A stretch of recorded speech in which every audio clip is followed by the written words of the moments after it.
What's going on, YouTube? How y'all doing? This is a setup for her birthday party. So I'm out here cleaning the grill, right?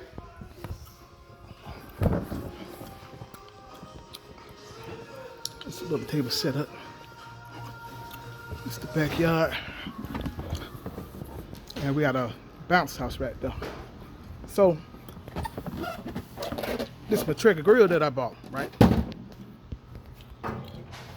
See that? Traeger.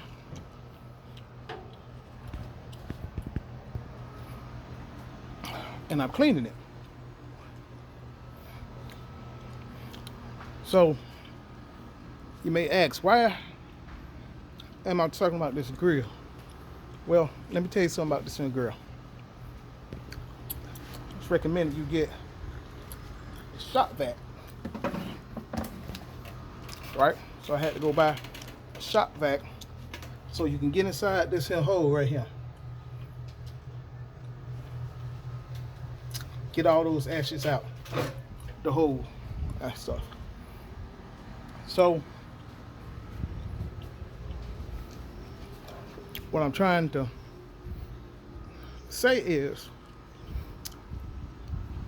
it looks good when they're giving you all the good reviews on it, telling you how good it is and how good it's cooked and how you can set the temperature and how it cooks things really, really good. And it does. It does exactly what it said it's going to do. But the other part that they're not telling you is how you got to take it all apart, piece by piece, get a vac to get in there and get all that stuff out without messing up the little striker that's sitting up in there, right? So it's a lot of work when you have to clean it in order to cook on it and get the results that everybody's talking about. Well, that's just like in trucking too, okay? In trucking, you seeing all the good stuff about the trucking, kind of money that you can make inside the trucking, but what you're not seeing is all the back office stuff. And it's the back office stuff that makes the real difference. They're not telling you about all the costs associated when you're trying to get like your own authority and everything you have to go through just to get it. You spend a lot of money just to get your authority.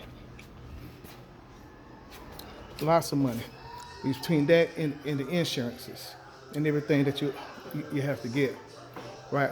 So yeah. So this is our setup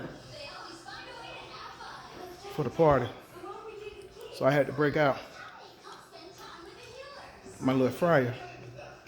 I'm a retired chef, y'all. So I used to do stuff like this a lot of times. But in trucking, they're not telling you all the other stuff you have to go through. Okay, it was this quote from this movie that Denzel Washington said that if you pray for rain, you got to deal with the mud. So in trucking, it's the same thing. You got to deal with all the bad stuff inside of trucking too. You can't be faint at heart. You can't be not willing to go through it. You have to be patient.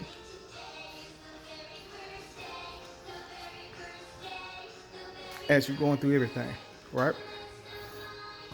Then yeah, you can make money, but it's gonna come with a price. So you got to ask yourself, are you willing to pay that price? Now that Traeger grill is an expensive grill. Are you willing to pay that price? I was willing to pay that price knowing that I have to do all this and cleaning of it as well. Every time I get ready to cook, every time I get ready to make product on it, I have to do a lot of work just to be able to make that product and then enjoy that product. But then guess what? Afterwards, I got to clean it again. Same thing in trucking. Every load is different. You made it there from point A to point B. But now, you got to go back to point A to point B again. It's a revolving thing. So you have to be willing to deal with all that stuff that comes also with when you get inside this trucking game. All right, it looks good. All the commercials and what people are saying, it looks good, but You have to be able to deal with the grind along with it too if you get inside the same trucking game. Okay, because every company is pretty much just about the same. They're gonna make a lot of promises that they ain't gonna be able to deliver on. All right, I'll talk to y'all later.